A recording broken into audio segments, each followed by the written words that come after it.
Well, good morning and welcome back to the Broadcast Retirement Network's BRN Sunday podcast for members of the media, financial services, academia.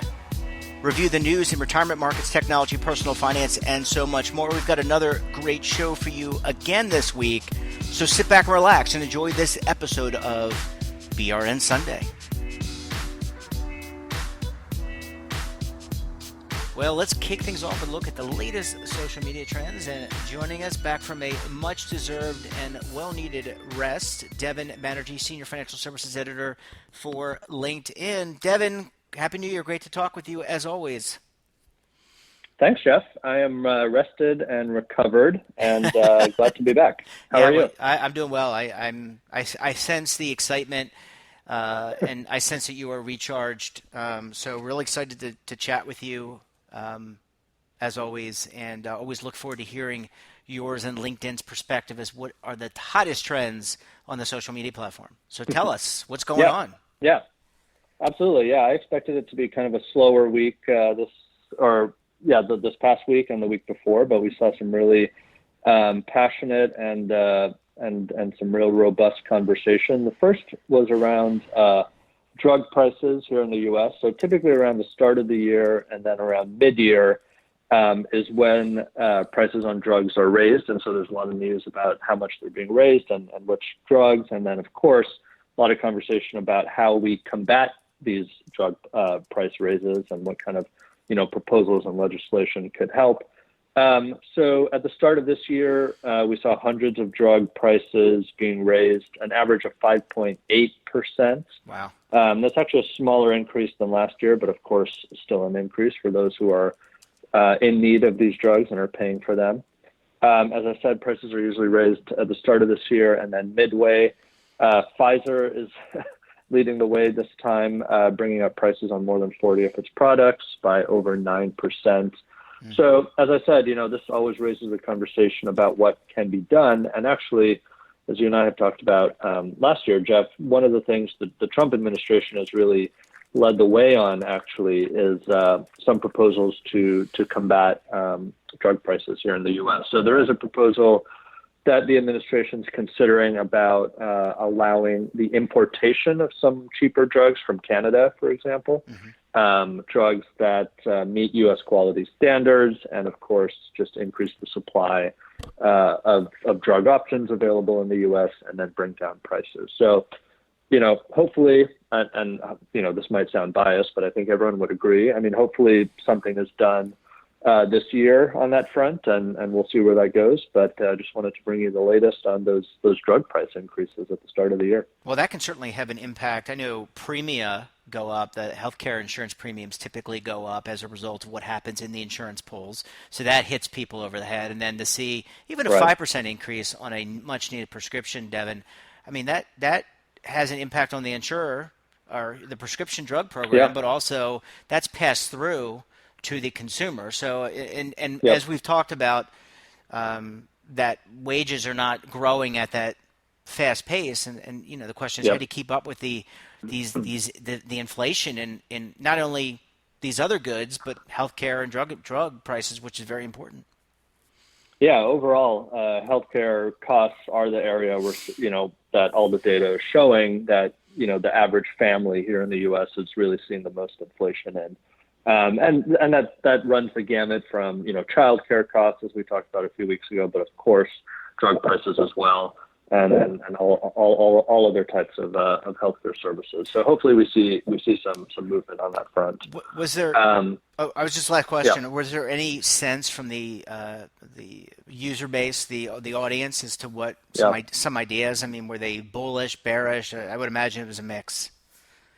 Yeah, absolutely. I mean, most people are coming out and saying that something needs to be done. One of the conversations we featured here, Sachin Anand, who studies this, pointed out very, very, very wisely that there have been a lot of proposals that have never really become law. Some of them, for example, were trying to aim to limit drug price increases to inflation, to index them to inflation. And so he pointed out one Senate bill, 2543, and a House bill both last year actually, but of course never went anywhere. So there are a lot of people pointing out that, this issue has been top of mind for lawmakers for a while. It is very difficult to get things moved through. The cynic in me or in many people would say, of course, the pharmaceutical industry and, the healthcare industry in general is, does have a very powerful lobby in Washington. And so that is probably at least one of the reasons that stymies that movement. Yeah, you made me. You read my mind because I don't think you're the only cynic. I think that there's a lot of immediately when I heard the Canadian,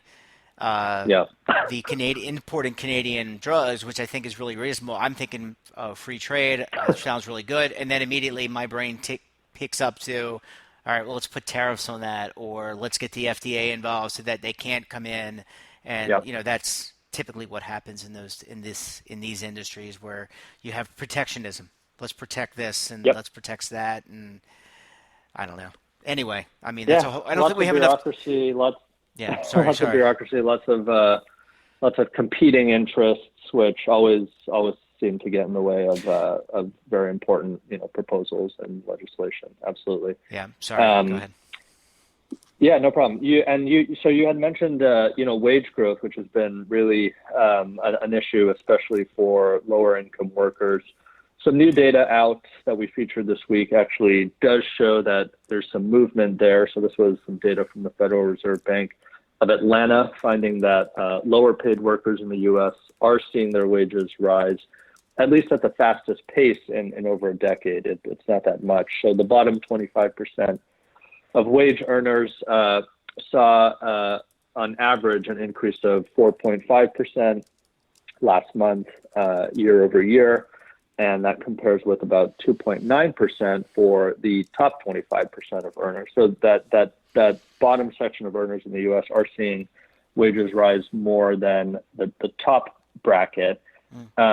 We also featured another story, though, that kind of brings into question at least the driving factors behind those raises.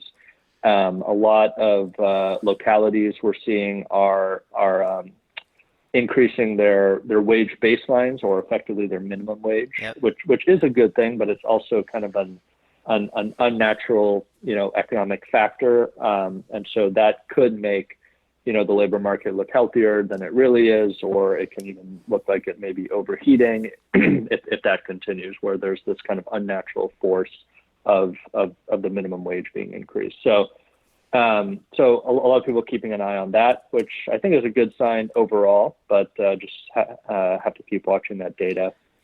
And then I'll end with kind of a lighter one, although this topic is not very light, but I found this really interesting and the conversation really took off, which is some new research about how there's good kinds of stress and harmful kinds of stress. So stress can come with a silver lining, basically. So some research out of UCSF, University of California at San Francisco, found that there's actually a lot of types of stress that can elevate your performance, make you more alert, make you more prepared to adapt to similar situations in the future. And so these are things like public speaking, job interviews, even riding roller coasters, or getting over fears of things like that, where once you get over it the initial time or the initial few times, you're actually very well prepared for situations like that going forward. So I found this really interesting. It really resonated with me, especially actually the bit about public speaking, which in this job, which I've now had for about 2 years, I have to do quite often. But I remember, experiencing a lot of stress around that issue and thinking, there are two paths you can go down. You can either tackle this issue and become accustomed to it and become and kind of have a healthy relationship with it, or you can just block it and not pursue it. And so I found it. I find it to be true that I kind of tackled it, and now I'm prepared for those situations all the time. So really interesting. Good stress, bad stress. Obviously, you don't want to let things, go over the edge and start, harming your health or your mental health or your physical health. So there's obviously a careful line to toe there.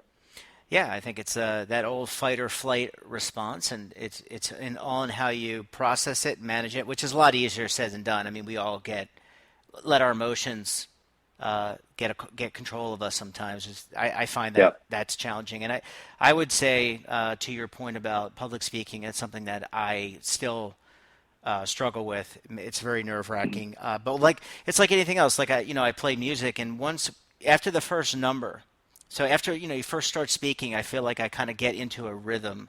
But I do even when I do this podcast. Every segment is you're dealing with another person, and you want to do a good job, and it is challenging. And I think it's all in how you try to manage it. But sometimes you can't always be successful, and I think just my point of view is like just doing it is or trying to do it is good Yeah. sometimes. So you just got to take that Yeah. on and try to change. Absolutely. Well, Yeah. Devin, always great to hear your voice. So glad you were rested. Sounds like you're excited. I know you're always excited, but you're out to go from 650 million subscribers to a billion. I think is what I heard you said offline. So we're going to do that, and I look forward to seeing you on the network tomorrow as well. Absolutely, Jeff. All right, Sounds good. take care. Bye bye. Welcome back. Now we're going to shift gears, talk a little technology, and joining us online, Daniel Klein, Senior Technology and Consumer Products Reporter. Hi, Dan. Happy New Year. Happy New Year to you, Jeff. Always a pleasure chatting with you. Hope you had a great time with friends and family, and I think you were in the Orlando area. I was. We sort of steered clear of the theme parks, a little too crowded this time of year. But yeah, I caught up with family up there, spent some time with our neighbors there. So definitely a lovely break and ready to get back to it. Yeah, absolutely. Well, thanks for joining us on the podcast today. Let's get started. I know when we chatted on the network, I think last week you were headed to CES, the Consumer Electronics Show, and just want to get your sense for the benefit of the audience what you've heard since that you reported on that, and what we can expect at this year's CES because a lot going on in technology. Yeah, absolutely. So I fly out tomorrow, and preview days are, I believe, Monday and Tuesday, which is mostly what I'll be focusing on. And for those who don't know, the Consumer Electronics Show since the 80s has been sort of a massive showcase of technology. Some of it that's practical, that you'll actually have in your homes that's available for sale. Some of it that's a bit fantastical. So many of the major companies will be there, and a ton of startups will be there. And one of the reasons I wanted to talk about it before the show is over the course of next week, you're going to see a lot of sort of breathless news reports on your local news and maybe even the national news, highlighting things like robots and auto flying planes and stuff that will be shown at CES. But there's a big difference between being displayed and actually being sold. I've gone to CES off and on since, I'm going to say 1994. And for the past 5 or 6 trips I've gone, you've seen some form of robots. Yet, now here we are 5 years later. Jeff, do you have a robot? I don't have a robot. Well, I have an iRobot, and I know we've talked about that as well. And just backing up for a second, how many people go to CES? I mean, it takes place in Vegas, right? Is that correct? In Vegas? Yeah, so CES, when the first year I went, was in part of the convention center. Half of the convention center was CES, half of it was some sort of adult video expo because VHS tapes were the number one consumer electronics product. Now it's the entire convention center and parts of pretty much every convention space in town. One of the challenging things about CES, which to answer your first question, will bring in about 170,000 people to Vegas.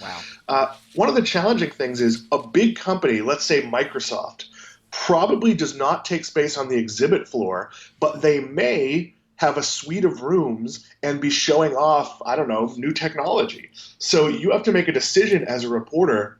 Am I going to spend 3 or 4 hours with Microsoft and then have to get back to the convention center because transportation in Vegas becomes very slow and very difficult? The city is absolutely packed. So no one reporter can see everything, and you have to sort of hedge your bets. That's why I'm focusing on just sort of an overview, going to the preview days, because the days when the biggest things get announced at CES are kind of past. Apple, Microsoft, Google, all the big companies have turned the art of new products into having their own day where all the media comes to them.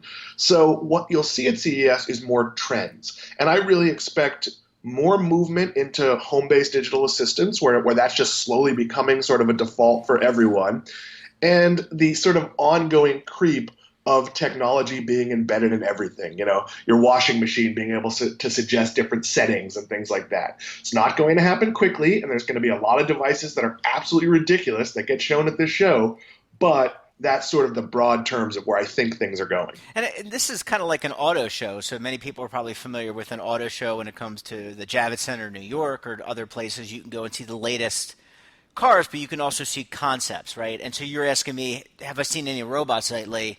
And I joke that I have an iRobot, but yeah, I mean, you would see a lot of different conceptual things, but whether or not it actually gets produced now is really up to, I guess, how they test and understand the market.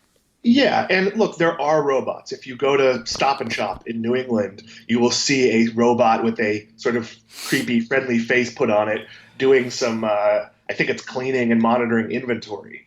But the reality is, they've shown off robots for your home that can do all sorts of practical things: get you a drink, make you a cup of coffee, I don't know, maybe empty your robot vacuum. And the day of that being something that's mass produced on an affordable level, it's hard to get someone to spend $500 to $700 for a robot vacuum. It's really difficult to get them to spend $3,000 to $5,000 for a sort of useful robot.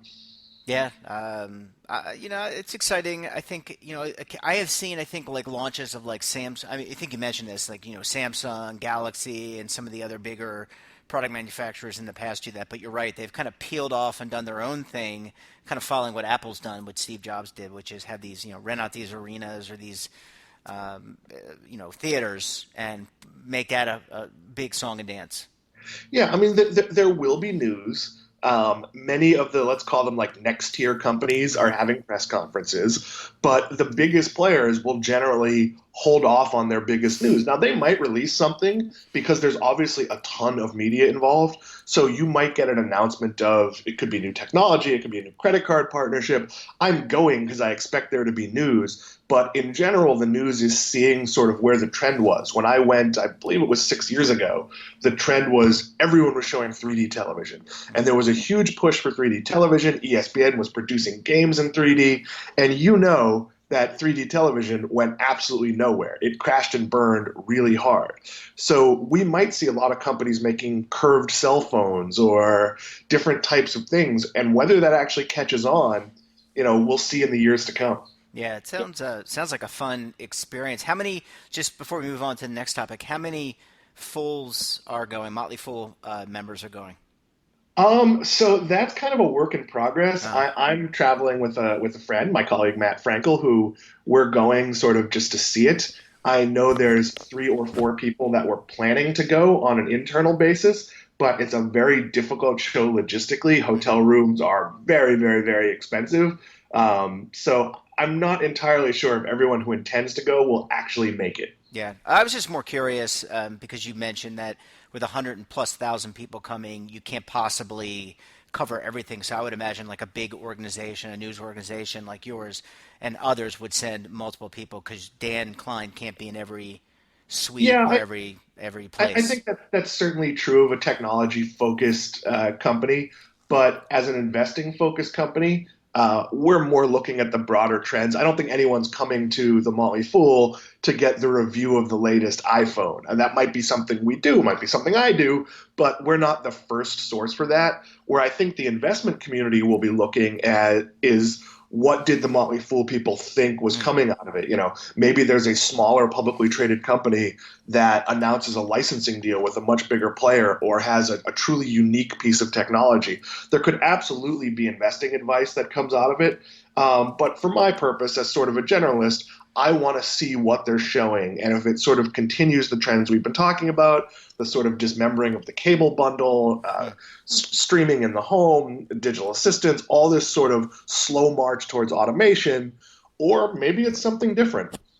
Yeah, it's going to be interesting. Dan, let's shift gears a little bit. You had mentioned these curved televisions, but a lot has been made recently about these smart TVs potentially spying on their own owners. And I'm actually, as I, I do the podcast from my home, just like you do your podcast and your television appearances from your home and office. I'm looking at my TV and I'm just making sure that she is not spying on me as we're talking. Yeah, I mean, so this is one area where I think people are maybe a little overzealous. Now, I understand that people might be using their computer for things that they don't want other people seeing. So perhaps you don't want your camera to inadvertently be recording you. But the reality is, are you really using your Alexa for anything you don't want other people to know about? So it's like if Amazon is recording it and they know that you ask Alexa to play Who Let the Dogs Out 4 times a day, well, that's embarrassing, but it's not really like that bad. Like, I don't know. I don't care if my smart television is recording what shows I watch or what queries I use, or frankly, even most of my conversations, because I doubt that Amazon or Google or whoever it is really has the time to be combing through to see if I said anything incriminating or gave a password. I mean, I don't think Amazon wants to steal my credit card. They have it already. Yeah. Uh, Well, I was going to say, I mean, and on top of that, if you're using a internet carrier, chances are your carrier is knows what you're pinging as well. I mean, because your IP address is your virtual fingerprint, right? And so they know that you're going to this URL or this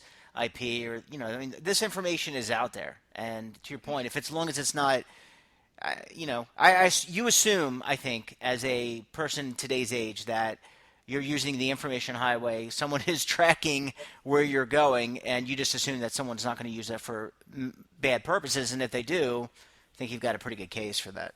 yeah, I mean, look, would I like transparency? Yes, I have a webcam talking into a web camera now, even though we're doing this on audio. I'm set up to tape something. Do I want my camera to be broadcasting me when I'm not asking it to? No, I think they should tell me what's going on. On the other hand, do I think watching me type at my desk is that interesting to anyone? No, I don't put the little tape over the camera.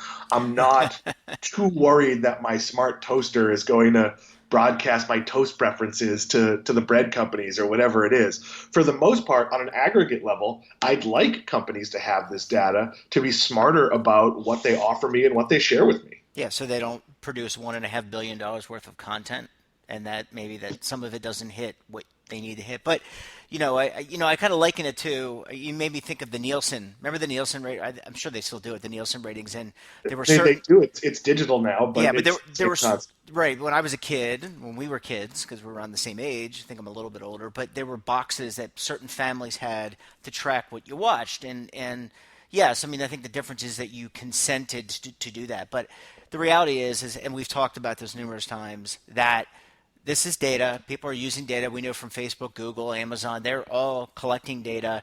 They're getting data from health organizations, right? You've covered that on the network and in your various programs. So it's not foreign that that's going to happen. I think it's what you do with it, and if you choose to do something bad with it or sell it, that's a Yeah, different and story. let's tie it back to TV ratings. So one of the ways shows are judged now is not just who watches them live. That's the most reported number. But if you're a show and you happen to air against something that's much more popular, maybe you air on Monday nights against Monday Night Football, which is usually a very big game, even though they're not usually great games. They look at how many people watch them on a DVR 1 day later, within 24 hours, 3 days later, and 7 days later. There's different value attributed to all of that, but you might find that your favorite show is only getting maybe a million people who watch it when it's actually on, but it's adding 3 or 4 times that in the next 7 days, and that might contribute to a network or a cable station bringing it back. So having the best data picture possible is generally good for us. Dan, I want to switch gears. 1 minute left in the segment. We can get your opinion on this. We cover cryptocurrency on the program on the network with our friend Kevin Kelly from Delphi Digital. I read recently that YouTube had flagged and removed cryptocurrency videos, but then kind of backtracked on that. Any thoughts about that? Because you made me think about, I watch different things on YouTube all the time. Maybe not cryptocurrency, but I like the Outdoor Gear Review, which is a great show. Any thoughts on that particular policy or what transpired there? Well, I think YouTube acts too broadly a lot of the time. Right. they'll take whole categories of programming and put them into a sort of not fit for advertisers group, and that might hurt legitimate producers. So in this case, I think with cryptocurrency, if we at Motley Fool do a what is cryptocurrency piece or a should I invest in Bitcoin that's very well researched and thought out and is giving you all the risks, I think that's very different from some person trying to trick you into buying a cryptocurrency. So this is an area that's absolutely open to fraud, and I do think YouTube should be careful. But when you're looking at a high quality partner, a legitimate media partner, and I'm not saying there isn't a little bit of irresponsible crypto coverage from seemingly legitimate sources, but in my opinion, if the Associated Press or the Motley Fool puts out a piece on cryptocurrency, I think that's okay. If you or I do it under our personal name, maybe it should be looked at a little harder. Yeah, I think that's pretty interesting. I think it's just more of what we continue to talk about, which is that there is can be overreach. There's a fine line that these organizations have to follow, and look, we're just going to have to continue to monitor it and talk about it on the network. Dan, always a pleasure talking with you. I know you're traveling out with your colleague to CES, but I know that you're also going to be doing an appearance on the television network. Folks, you're not going to want to miss that. But Dan, we'll talk to you again later on. I'll talk to you then. Bye. Welcome back. Now we're going to talk a little markets, or a lot of markets, I guess. And joining me on the line, he is the co-founder of Delphi Digital, a cryptocurrency research organization, Mr. Kevin Kelly. Hi, Kev. Happy New Year. Happy New Year to you, Jeff. Always great to hear your voice, and I hope you enjoyed time off, friends and family. So let's jump right in. New year, new markets. What can you tell us about the markets to start off 2020? Yeah, I mean, we've started off 2020 on a pretty volatile foot, at least here on this Friday. I mean, if you think about what happened last year, we've talked about on the show countless times about how we kind of had this everything rally pretty much across all asset classes. You saw positive performance. And then in the riskier kind of asset classes like U.S. equities, for example, I mean, you had the S&P 500 putting in about 30% year to date for 2019, right? So obviously really, really substantial gains coming off, a pretty tough end to the year before in 2018. And so basically, I think one of the big things that investors and kind of market participants are watching now is, as you get into 2020, and again, we put a lot of weight on, year-to-date performance or in some kind of calendar year performance. But at the end of the day, I mean, markets are still continuing to trade, not necessarily on calendar month or calendar year ends. The same risks that were there, 2 weeks ago are still there now. They're still prominent. It's not like the market resets. But I think as people get into 2020, definitely starting to see a little bit of profit taking, at least here today, that was sparked obviously by a lot of the geopolitical uncertainty and elevated tensions regarding, the airstrike in Iran. And so now the question is, how much of this actually material affects the markets? I mean, I hate to say it, but, I've said this again with some of the other political issues that we've discussed, last year. A lot of times, I mean, these are kind of knee-jerk reactions. You see, risk assets like stocks selling off a bit today.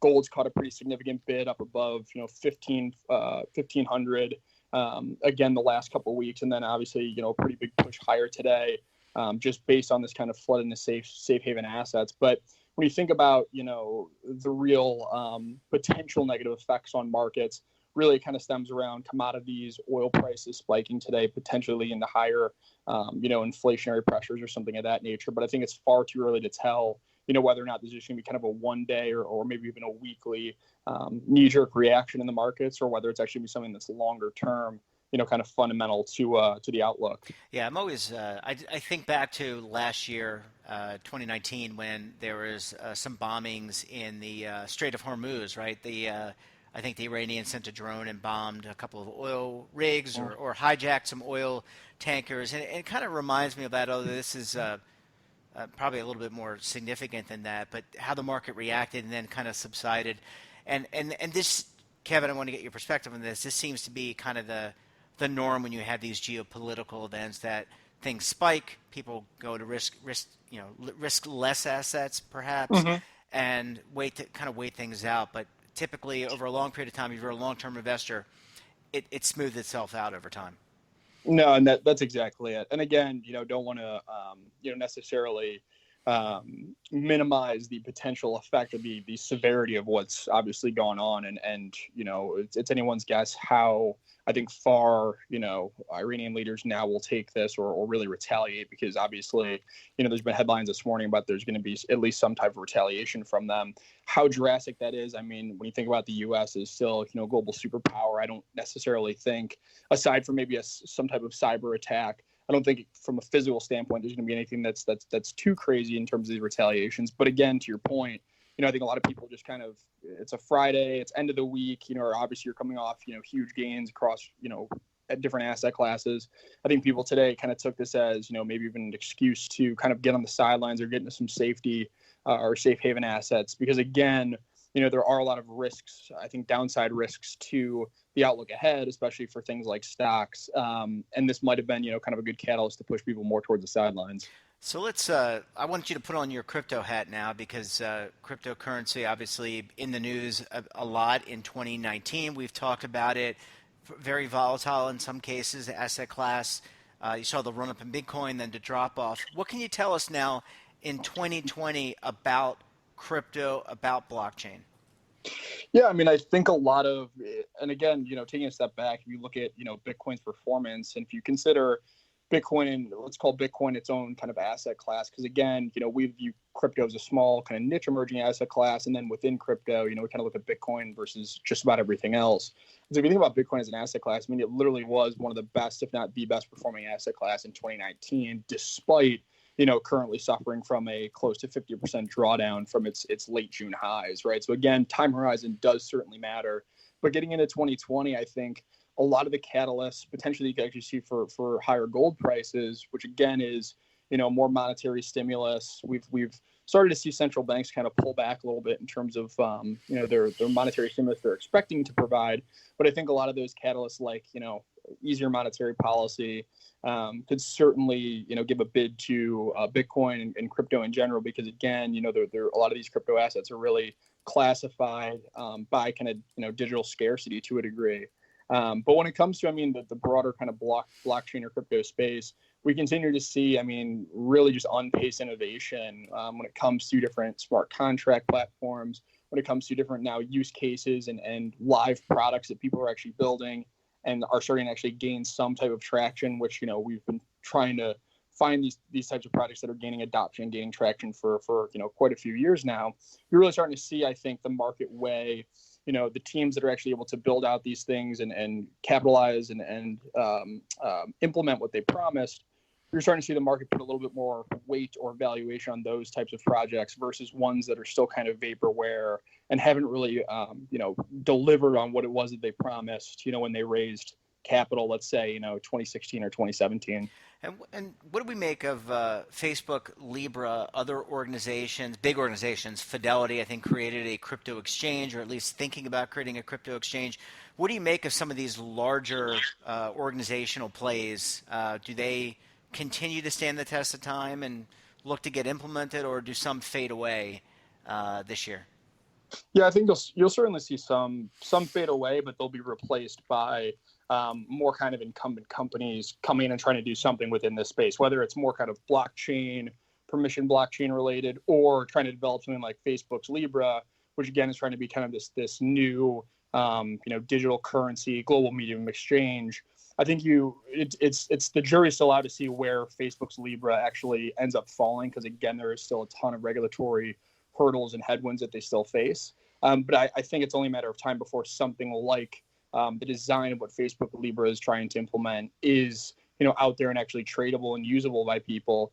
You're seeing a lot of these central bank digital currencies, a lot of talk around these, especially when it comes to China. China's probably rolling out what they're considered to be a tokenized yuan, right? Chinese yuan, sometime here in 2020. So that'll obviously be big news. It'll be interesting to see how they kind of implement that and how monetary policy actually can be potentially improved or affected by something like that. But no, it's definitely something that you're going to continue to see, I think, big incumbents come in and really try and do something in this space. And you mentioned the sovereigns like China. I mean, just to your comment about the yuan and will that float? Unlike the real yuan, which I think doesn't float in terms from a currency point of view, or Yeah, will they peg that to the dollar? Will they not? Will they just set it to whatever they think it should be, so it I benefits think. them? Yeah, no, I mean, I think to make matters simple, I would imagine that it would float or trade closely with the actual value of the yuan. Okay. But when it comes to China, one of the big, obviously, criticisms is that there are heightened capital controls and things of that nature. And I think that only kind of gets worse or is easier for China's government to implement if they have something like a Chinese digital currency, because again, that's not even just physical paper or fiat currencies. That's actually something that's digital. You can track on the blockchain, who's transacting, what they're sending, who they're sending it to. So I think the kind of censorship that China is infamous for at this point, I think only gets strengthened by something like this. So there is, at the end of the day, I think it's kind of a double-edged sword. You can make the argument either way in terms of what the long-term implications are going to be. Well, I certainly think it's an asset. This is an asset class to watch. I love the technology part of it, especially. Mm-hmm. But I think it's interesting to watch, the cryptocurrency marketplace evolve. And I think that it will continue to evolve. And certainly there are regulatory hurdles and legislative hurdles that have to get, especially here in the United States, that have to be gotten through. But it seems like it's an exciting time to be in that space. It absolutely is. Well, Kevin, always a pleasure chatting with you. Happy New Year to you. Thanks for wearing both hats today, the markets and crypto. We will talk to you again next week. Thanks, Joe. Talk soon. Bye.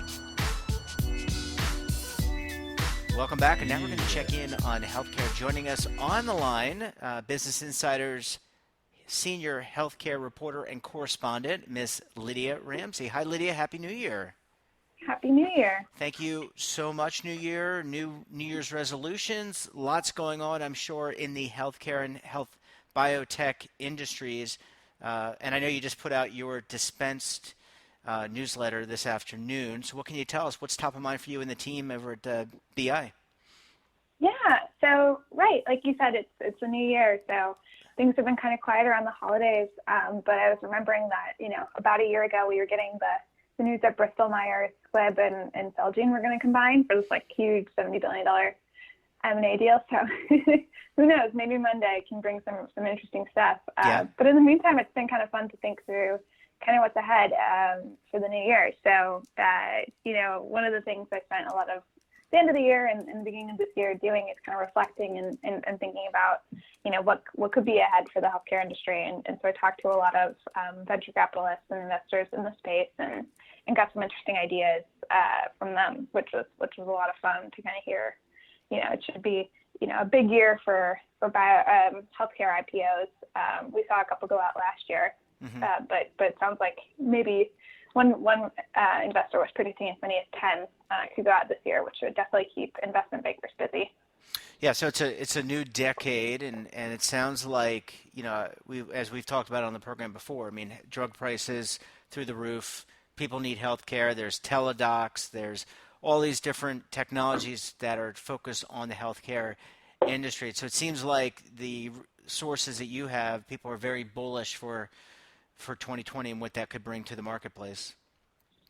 Yeah, and I think to your point too, there's a lot of issues that still kind of are pervasive going into this decade. We haven't solved drug pricing. We haven't, we saw non-national health expenditure information came out earlier in December, and we saw that the healthcare spending in the U.S. has risen to $3.6 trillion, up from 3.5 or 3.4, and it's very quickly going to $4 trillion, which is just a massive amount of money. It'll be interesting to see. Yeah, it's one of those things where, as a healthcare reporter, you're never going to have a dull moment because there's still a lot of work out there. We haven't figured out how to bring down healthcare costs yet. No, but I just, as you were chatting, and I'm sorry, I didn't mean to interrupt you. It just made me think that this decade that we just had was the passage of the Affordable Care Act, right? And so this past decade we had the ACA, because I think it passed in, I want to say 2009, 2010, somewhere around there. Maybe I'm off on my dates. And so this is hopefully that will, I think that was part of the whole bit of passing that was to help bring down some of these healthcare costs, and hopefully it will help still continue to help do that. I know there's still some things to be fleshed out around that.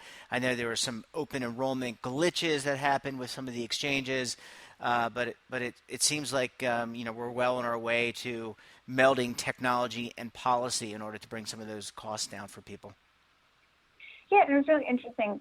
Toward the end of the year, we also started talking to some of the big policy folks, kind of shaped policy. They were working on the ACA. They were working on other pieces since then in the Trump administration. And it was interesting to kind of get their perspective on like what the biggest elements of the ACA were and how kind of there's lots of little details and little things can be said one way versus another and completely create a market or completely kill a market. And so it's kind of remarkable to think back and think that, the first time people were able to enroll in healthcare plans on the individual exchanges was just, 6 years ago, in 2014. So we're still figuring out a lot of that. Like to your point, there's been glitches, there's been things that have, not panned out so great. And then there's things that have been really kind of remarkable. If you think about I think 2 more states just joined the Medicaid expansion. Mm-hmm. So there's only a few left, probably like about 12 or so. And so, yeah, it's kind of interesting to think about how long it will take to kind of fully realize kind of what all kind of transpired during the ACA. But yeah. And sorry, and 2020 is an election year, and I know a lot of the candidates have been out, at least stumping, talking about their health care proposals. So I don't think that as a reporter working in the space, I don't think you'll have any challenge finding good content to bring readers at all. No, definitely. And it was to kind of go back to kind of the conversations I was having with the kind of investors in the space. It's really interesting to kind of hear from their perspective how they're kind of viewing issues like Medicare for all. Like obviously, say someone gets elected in November and say they're campaign on a Medicare for all ticket. These are big ifs, of course. It would still be probably not until 2021 that we might even see those kind of debates realizing in the legislature, just because of when they'll come into office. But even so, a lot of people were pretty bearish on Medicare for all. It seems like a lot are counting on the kind of concept of this single payer healthcare system kind of losing steam among kind of the campaign tickets as they kind of realize that it's easier in theory, but when you get into the nitty gritty, like you saw with Elizabeth Warren putting out kind of more specifics around her, it's a lot less popular because you have to really grapple with what you're exchanging and what that means for people in your community and kind of your access to healthcare. They're big issues, and it'll be interesting to see if this is the decade we start to really grapple with them.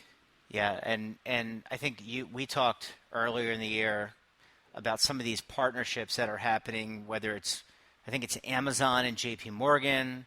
There are, Walgreens, I think, has a partnership with someone, CVS. I mean, Google's getting involved in healthcare. It kind of shows that you can kind of cross the different types of organizations, whether it's you're a technology company, financial services company, analytical company, all those, everyone's kind of vying for opportunities in the space. And I think that, that's where you get the best innovation from, I would think. Yeah, it'll be interesting. To that point, one of the predictions I've kind of been thinking about and kind of playing with in my head of kind of my own thoughts of is like, I think this is going to be a really interesting year to see what Walmart does in healthcare. Last year we saw them kind of come out with their, retail clinic model, Walmart Health, and so there's only one kind of new clinic kind of location that they put up in the Atlanta area. And so after that, we might see them really try to expand that footprint over the next year. And that will be I'll be really curious to see how that performs. Because I think a lot of folks have kind of dabbled in healthcare. I'm going to be curious to see if they get a little bit more serious in different ways. Yeah, I mean, it could be. It just seems like it makes a lot of sense. And maybe I misspoke when I identified Amazon, or maybe they're doing something with someone else. Anyway, I mean, Walmart obviously has a vested interest in it's their consumers that are buying, goods from Walmart, and they would need healthcare. So it seems to me to make a lot of sense for these organizations to work in. But to your point, it's not an easy fix. I mean, from a policy perspective, not an easy fix from a practical perspective whatsoever. It takes time to figure out all the nuances and all the details out. And those things will take time. Just real quick, kind of not shifting gears, Lydia, but how much is wellness? That seems to have been a buzzword in 2019 and maybe 2018. And we've always talked. You and I have always talked about healthcare, but how much does wellness kind of filter into some of the conversations you're having and the things that you're looking at? That overall mental health, familial, dealing with family issues like paternity and maternity leave and things like that. Yeah, I mean, I think it's always one of those things in the background. It's really easy, to your point, to focus on the kind of care element of healthcare. It's really easy to point to a prescription that someone has or how many visits they've been into an urgent care and kind of quantify that. Yeah, and I think it's one of those things where I'll be really curious. I haven't seen a lot of this yet, but I'd be curious to see more folks start to pay attention to that wellness side from a really responsible way. Yeah, like there's a lot of folks kind of touting wellness from a supplements perspective or wellness from, an interesting app that can help you with one element of your life. But I'm going to be curious if we start to see folks kind of come up with really interesting business models to kind of focus on that wellness piece, because it's a much harder one to tap into. Most of healthcare is paid for sick care, as people like to call it, versus healthy care, which kind of gets at the wellness piece. But it seems like we're slowly moving to a world where you can start to pay for it. That's that kind of value-based care that people talk about a lot. But it still tends to be in kind of populations where, maybe it's in the elderly population, or maybe it's in the Medicaid kind of poorer population, things like that. So I'd be curious to see if someone can make that work. But yeah, wellness I haven't seen a ton of interesting things there yet. We'll definitely be keeping my eyes peeled. Yeah, it certainly seems like some of the larger organizations maybe are leading the charge there. But I got to think, to your point, sick care versus wellness care or health care, however you referred to it. I mean, it's better to treat someone before they get sick and have that big issue. And it seems to make a lot of sense from a productivity point of view, and keeping people working and people, and also mortality. I mean, if you're taking care of yourself, then you don't have people dying at high rates and they're living longer. But then that creates a whole sense of other issues. So obviously, a lot to be done in the space. I'm excited because you're excited, and when you're excited, that means that things are going in the right direction, and you cover the space. So I look forward to, and I know the audience looks forward to hearing more as the year progresses and seeing how healthcare evolves and continues to evolve, and what this new decade looks like. Absolutely. Yeah. Well, Lydia, enjoy the rest of your weekend. Thanks so much for joining us, and Happy New Year to you and your family. All right, you too. Happy New Year. Bye-bye. Welcome back. We're shifting gears. We're going to talk a little real estate. And joining me on the line, he is the real estate reporter for Market Watch, Mr. Jacob Passy. Happy New Year, Jacob. You too. Thank you, sir. Thank you, sir. Always great talking with you. Enjoyed our conversation last week about some of the latest nuggets about real estate. What's top of mind for you this week as you start the new year, start writing, start doing some investigative journalism? Yeah, so one thing that's come up is, mortgage rates stayed fairly stable this week. Didn't increase or decrease by a whole lot. And one comment that I saw that came out of that was interesting was folks over at Realtor.com suggested that might actually lead us to having the spring home buying season start early this year. So I think there's the sense that, among folks who want to buy homes that, experts have predicted that interest rates will stay low throughout this year, but you never know. So, there's certainly, folks out there who want to try and lock in a rate early and get in a home as quickly as possible. And home sellers will probably start to take advantage of that. So, rather than, seeing sales activity pick up, closer to, April, May, we could see that, come to fruition a bit earlier. And so, that's an important thing to think about if you're looking for a home or looking to sell your home, is that, the kind of traditional sort of timeline that we think of might not be the case as much in the current environment because of where, the financing situation is right now. So this is really an example, Jacob, of how Social Security, Federal Reserve policy can have an impact. Long and short-term rates can have an impact on markets like real estate, right? I mean, this is what we're talking about here. The Federal Reserve kept rates low. They had originally been raising rates. Now they've lowered rates, and that has an impact on mortgage interest rates that people will use to buy, properties, and therefore might be more incented to start buying early, knowing that the rates are low. Is that what I'm taking? Am I digesting that correctly? Yeah, exactly. So it basically, kind of just indicates how, how, the Fed, mortgage rates don't follow the Fed directly. They're, influenced more by, like the 10-year Treasury and, longer term rates.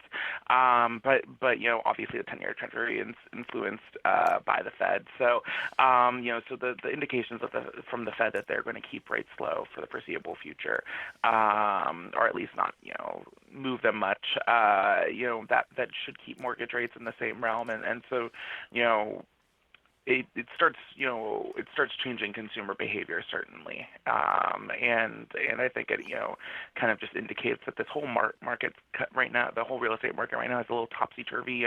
We saw sales volume remain really high, in the last few months of the year, when you normally see it peter off a bit more, because just kind of folks historically have always tried to move in the summer, because for folks with family, with kids and in school and stuff, that's a good time to do so. So when we start seeing these changes, because of mortgage rates in large part, that's it's kind of interesting. But as you and I have talked about before, the situation with the supply of homes on the market is going to certainly come into play. And so, folks who are in this camp of people who are trying to buy a home, right now, rather than waiting till, March, April, May, they're going to run into a situation where there aren't that many homes on the market. And as a result, you need to kind of weigh, if you get into a bidding war, how high of a price you're willing to accept and things like that.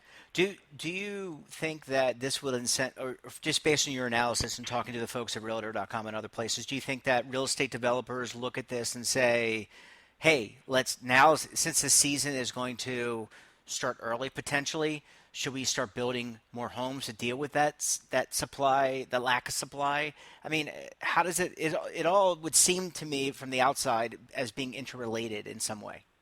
Yeah, so home building activity is definitely picking up, but the thing to keep in mind with that is it takes a while. I think when you and I were talking last week, we were talking about the zoning regulations across the country, and as was evidenced by that, in some of the more highly regulated parts of the market, it can take up to 9 months for the developer just to get approval to start building, let alone start building. And so these things take time. Right now in the winter months, you have to contend with snow in some parts of the country and cold weather that can make building harder.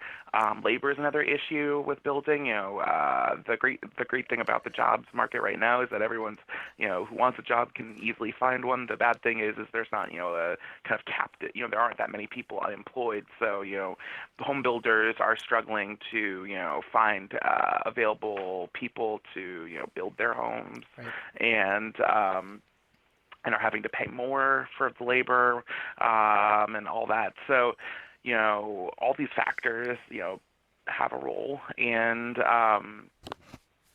so I mean, any homes that start being built now, it depends on how, complicated of a home it is, but it'll take some time, months, before they're available on the market. And so and that's what when economists talk about the home building activity, it's not it doesn't have an immediate impact Right. on the housing market. The other issue with all this is while home builders are ramping up activity, they're still building at a far slower pace than we need for them to fully meet the demand that's out there.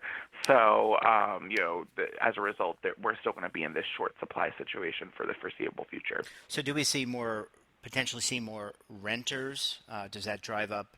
I mean, we already have, I think, I recall based on our conversations that more people were renting as opposed to buying, and that's because of, a lot of reasons. But would you anticipate that the rental market would it be enhanced, or would that also be in line with the building market?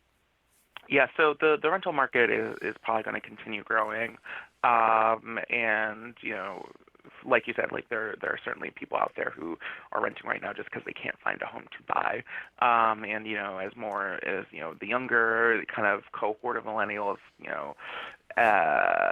gets older and enters what would be the normally peak home buying years, a lot of them are going to be renting.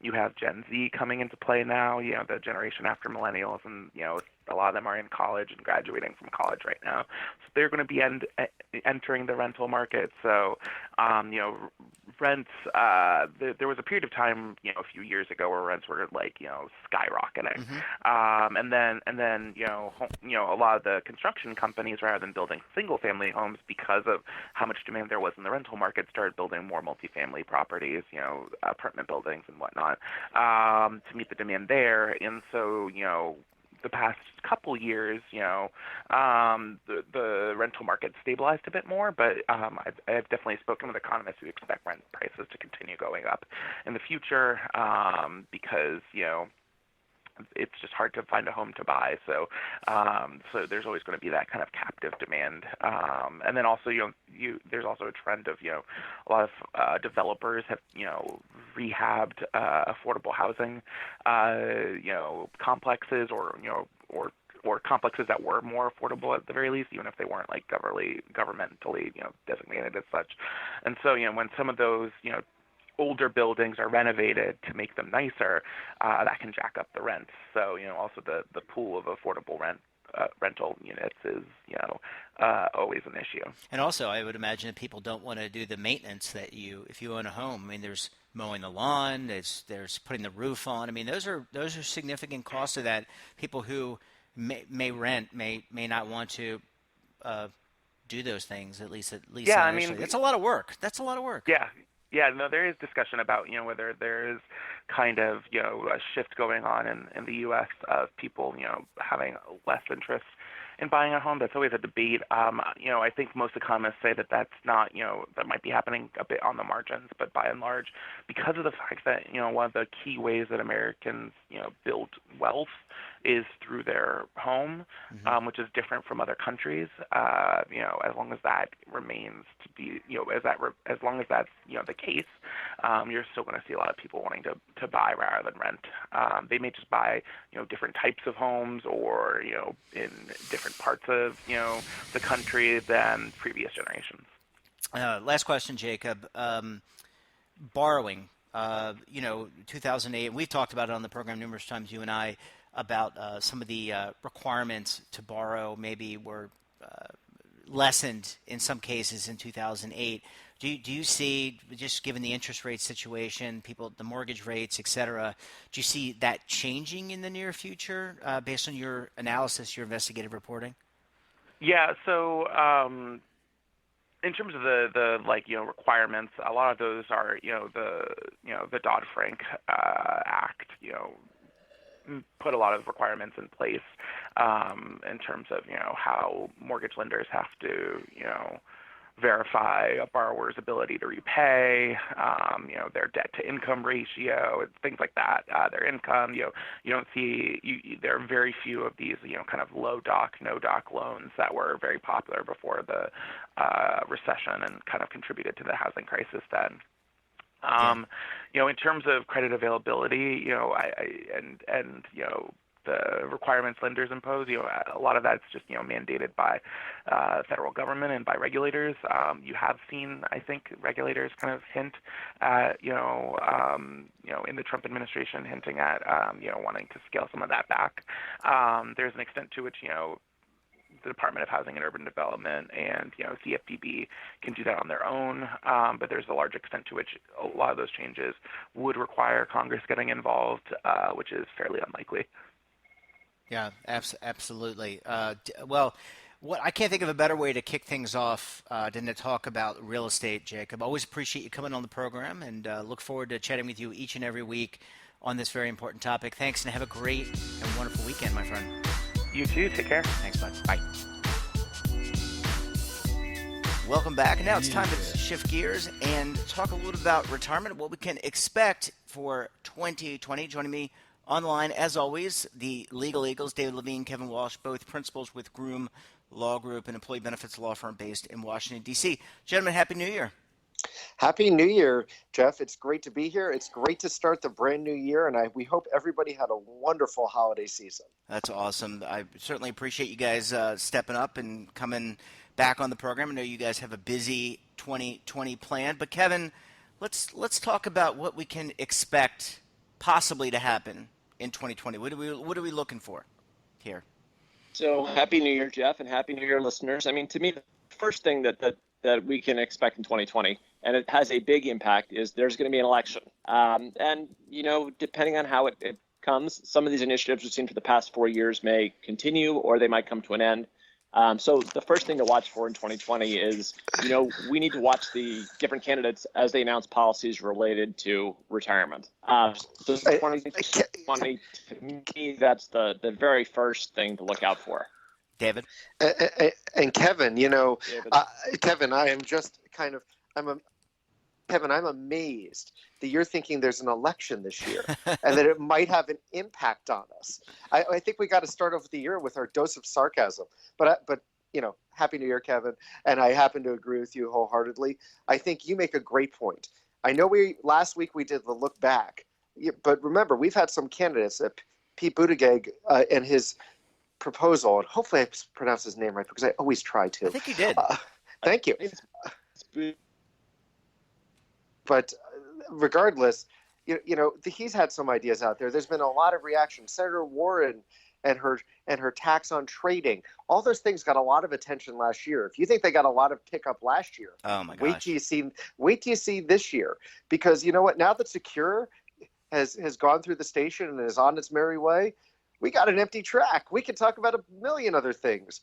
But of course, one thing to keep in mind, and I'm curious as to Kevin's thought on this, is to me, one of the really big things, aside from the election, is also implementing Secure. Secure has a lot of provisions. Like I could tell you at the end of last year, I was already hearing questions about what do we do about required minimum distributions? How do we program our systems? Like governmental plans were all over this. But taking another example, MEPS. Kevin and I love to talk PEPs and MEPs and all those different terms, but there's so many and ARPs, but there's so many. But have ARPs been eaten by the PEP and the MEP and I will make up new terms? But the question that really comes to mind for me is, how does this go forward? And we're going to have to wait and see. I know we're already working with clients and people are moving forward, so I think that's a big thing. But Kevin, you may have more to add on that. Well, I think the question that listeners are wondering is, what do those acronyms stand for? And basically, it's multiple employer plans. So the idea is that small employers band together or employers band together and offer a plan instead of offering individual plans.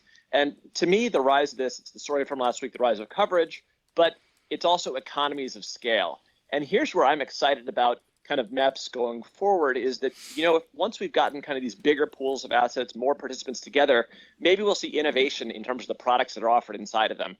Over the past couple of years, we've heard a lot of talk about target date funds and how they could be modernized by offering alternatives, by offering annuities. And I think 2020, with this economy of scale is probably going to provide a pretty good opportunity for some of that growth that people have been talking about. I agree, Kevin. And one note, you and I always talk about this.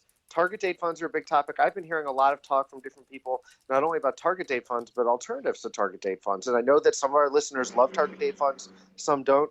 but there's, clearly we have balance funds, we have target date funds, we have managed accounts. I think 2020 is the year where we see an even bigger drive in that direction.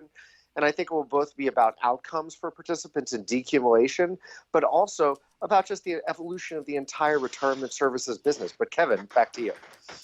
And to be kind of the last big story, I'm sure David has more big stories, but the standard of care battle. Yep. Dodd-Frank, we get the fiduciary rule in 2016, which was to make everybody Well, I think we lost Kevin. We're losing you a little bit. You need to required interests of. Then I look at Reg BI. Yep, we're losing you. Regulation best interest, which was the SEC's definition of this in 2017, and then coming into 2019, we're going to have the DOL coming back with the fiduciary part. So to me, those are the exciting issues coming up in 2019. Let me throw it to you, David. Dave? Kevin, sorry, thank you. I'm the one who had trouble now. For the beginning of the year, clearly we're having our technical issues here. I think to recap Kevin briefly, Kevin was talking about the standard of care. Yeah. We're going to have the new DOL fiduciary rule, whatever it is. Is it a rule? Is it an exemption? Reg BI, how does that all play out with it really going applicable at the end of June of this year? We're going to have to see how all these things play out, and it's going to be a very interesting year ahead. Also, don't forget legislation. Maybe this isn't the year that lots of legislation passes, and Kevin makes great points about innovative investment products and decumulation products. To me, legislation, I mentioned this on our end of the year podcast, looking into this year, one of the big things we have is, for instance, how do the state programs, is there a federal mandate? Maybe none of it will pass, but we have a lot to talk about. And there's two other things I'll hit really quickly that I think are really kind of interesting as we move forward. Number one is CITs and 403B plans. That's something that's still out there, and I think that we're going to see more discussion of. And number two, if you look at the Retirement Security and Savings Act that was proposed by Senators Portman and Cardin last year, there's one thing that's interesting is trying to harmonize the treatment of Roth dollars. Secure eliminated the stretch IRA for most people, spouses, and some special rules for certain trusts. But the Roth dollars have long been seen as a planning vehicle, but you haven't been able to roll them back into plans. The RSSA would actually allow you to roll Roth IRAs back into plans. So could that change the money flow? That to me is a stealth game changer. So we'll have to see where this goes. Yeah, guys, I got to tell you, I am really excited for this year because, based on what we had with the Secure Act, that seems to me like that is a great jumping off point. So on that note, I'm going to let you guys go, and looking forward to the next 51 podcasts in 2020 and much more breaking news and hopefully much more positive things happening in the retirement space. So have a great rest of the weekend, and we will talk to you all very soon. Thank you, Jeff. Happy New Year. Thanks, Jeff. And we've got a lot to work on this year. Absolutely. Bye. Take care. Bye, guys. Take care. Bye-bye. Well, that wraps up this episode of the BRN Sunday podcast. I want to thank all of our contributors for their participation. Really great analysis and information each and every week. And I want to thank you, the listener, for joining us again this year and this Sunday. Hope you have a wonderful weekend. And we're back again tomorrow. That's Monday for another great episode of BRN AM. So check it out. Until then, I'm Jeff Snyder. Keep on saving, and don't forget, roll with those changes.